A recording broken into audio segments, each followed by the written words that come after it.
Welcome back to the Sooner Surge. We are joined here today on a Sunday afternoon here, but I know it's later on a Sunday night where you're at, Daniel. But Daniel Akinkunmi from London, England, here joining us. Appreciate you taking some time here tonight, Daniel.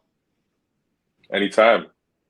Yeah, why don't you go ahead and start with just the recruiting process in general, how the process has been, and maybe talk about the visit to Oklahoma to start off. Yeah, the recruiting process for me has been very different because obviously I don't live in the US. I've had to make a very big brand on social media, reach out to coaches through Twitter, IG, any way possible because exposure is probably the key thing was lacking outside of the US, any other players outside of the US. So I had to make sure I created a big enough brand to get coaches' attention.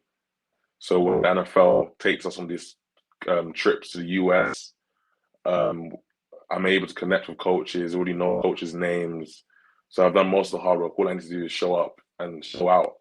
Um, but I feel like this experience has been really good for me. For my first year of getting 8 offers, to my second year, just getting a load more now to coming up, making my decision. Just been amazing. My official visit at Oklahoma was absolutely amazing. It was actually a week I had off at my high school, so I got to relax, got to have fun, got to live out the experience. Had a lot of good food. It was my first ever college football game, so that was an amazing experience. They showed out for their first game ever, 33-0. It was absolutely amazing. The fans are incredible. I was just walking around college town and everyone knew my name, was asking for pictures, asking me to sign things. And it was just crazy. It's like an experience I'm never ever gonna forget ever in my life. Yeah, you mentioned having to build your brand like on social media. I know you have the YouTube channel. Uh, how different do you think the recruiting process for you would have been if, say, you were a recruit before the NIL era of college football? You know, before NIL was passed, the college athletes and recruits they weren't allowed to have like the YouTube channels and promote themselves in that manner on social media. I feel like it would have still been important to build a brand because at the end of the day, football's not forever. There's gonna be a moment of time where football comes to an end and you can't stop building your brand all because the NCAA says you can't. I feel like that's why some of the guys like Detroit, he kept on at it. He's probably helped us today to get it past and help us have an NIL today. Yeah, Daniel, if you could kind of tell us about the NFL Academy a little bit, just kind of, don't know a whole lot about it. So I'd love to hear your perspective of it and over there.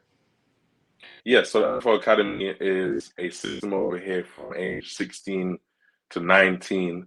A majority of outside the US, we graduate all our core from 16 years old. So majority of us already have our core done by 16.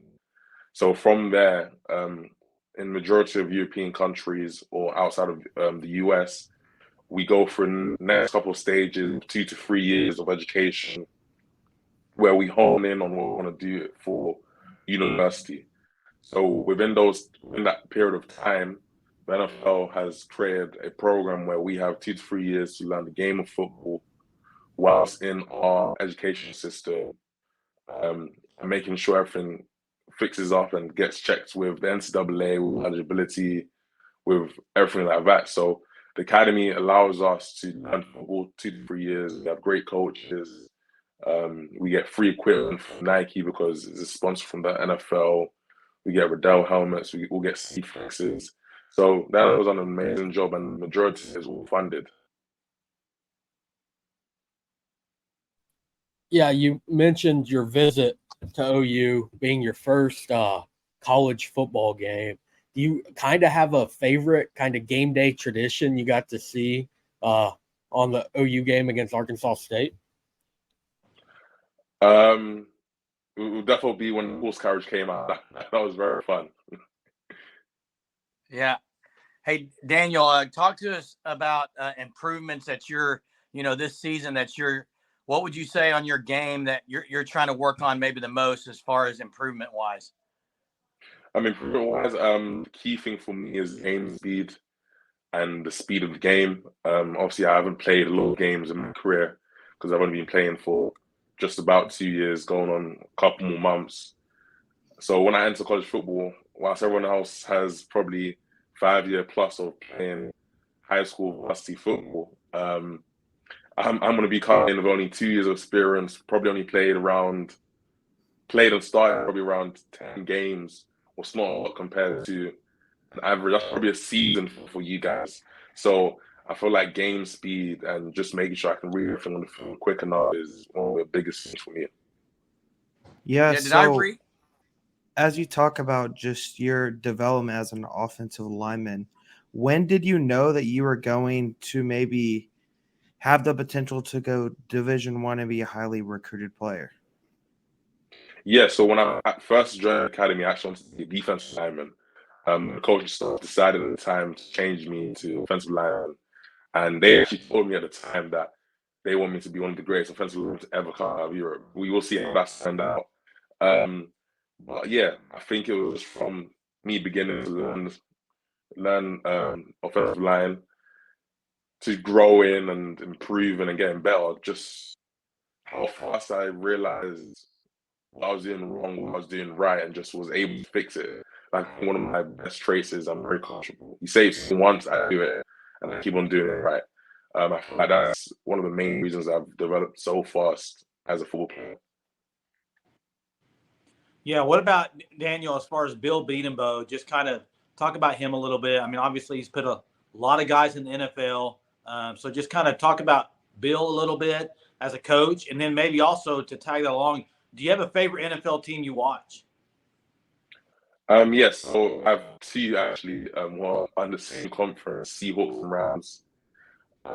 Coach Bill is an amazing coach. So I went on my official visit. Actually, my mum was separated from the time when I was with the coach and learned the offense. So she went on going shopping with the recruiting directors and things like that. So I was just there watching the whole game. So actually, after the Arsenal State game, me and Coach Bill sat in the office and basically nearly watched the whole entire game back. Like I think it was like around 2 hours. We watched the whole entire game back. So just to see him analyze the film, see how much detail we can see within just watching the clip once, to just being so passionate. I think that's something I really realized. I didn't realize how passionate he is about the game of football. He's just watching film normally and he's getting pissed off over the most littlest, tiniest mistakes. What that I don't see, and I feel like that's what makes him such a great coach, and that's why he's had guys who've gone to the league and still be in the league at a very high level. Yeah, Daniel. So, do you have any relationships with any maybe current OU players? And who else are you close with on the staff outside of Bill Bedenbaugh? Yes, so definitely I see talk to Logan all the time. He was my host. He's an offensive lineman freshman. And a couple other guys I don't remember their names because I did meet the whole entire team because the same night of the game or before the game, Coach Venables actually introduced me and my mum to the whole entire team. So I got to meet all the guys before the game, and then afterwards, after the game, after the win, I actually got to hang out with them, got to see Henderson Hall and things like that.